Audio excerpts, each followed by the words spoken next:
Well, I mean, look, I'm playing one of the best players in the world, especially over the last 2 years. He's been number 1 and number 2 constantly. You know, he's won 2 Grand Slams, and you know, when you're up 6-3, 6-1, 6-3, 5-2, you start thinking. I mean, we're all human, and you know, it's a great honor to play against guys like him. And then when you're so close to winning, obviously your brain starts going, and it's not always helpful. But I'm happy that I got in the end. I think, you know, I fought back quite well in the 4th set, didn't let go, and then very happy that I finished the match.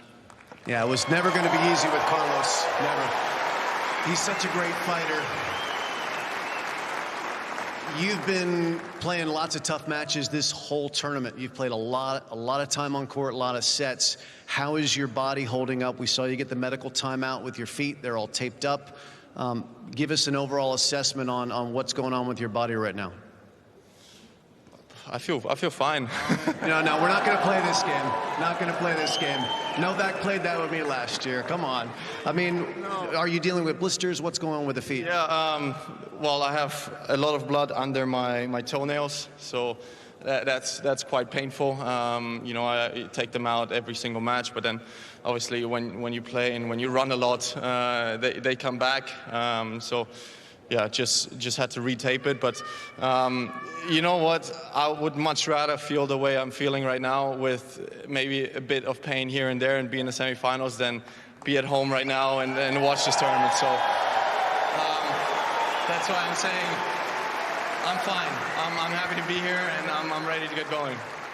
Well, you had a lot of time at home a couple of years ago. You had a terrible injury at Roland Garros, took you away from the game for 6 months. You came back in Australia last year, and you weren't the player that you are today. It was a long process.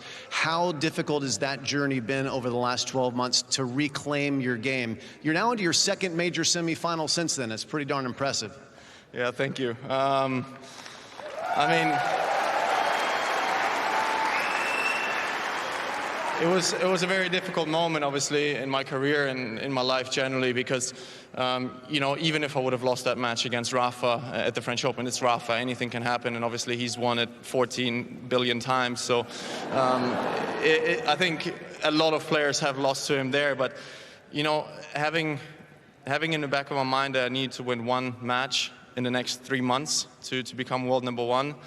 That was the most painful part for me, and I had to start over. I had to start from 0, and I'm happy to be back in the top 10. I'm happy to be back in major semifinals, and you know, hopefully playing for titles again.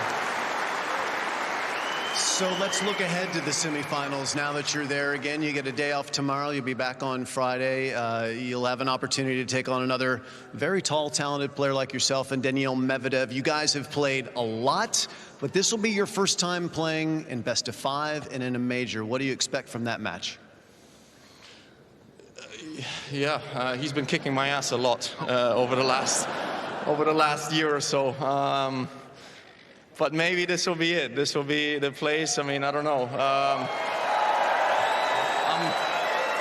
I'm counting on all of you guys' support. You know, I love playing in Australia. I always say it. You know, we as players, we always say New York is the most energetic slam and the loudest and the craziest. But for me, the crowd is the best in Australia, because in my opinion, the energy and the noise is just as loud. But you know, I feel like the Australian crowd has real tennis knowledge, and you know, they're the most respectful crowd. They're the most, you know, just nicest to play in. You know, they know when to be loud. They know when to be quiet. So I enjoy being here. I'm talking too much. I'm talking way too much. Everybody wants to go sleep. I know that. I'm sorry. I'm excited. So I don't know. I'll shut up now. Congratulations, Sasha Zverev, into the semifinals in the Australian Open.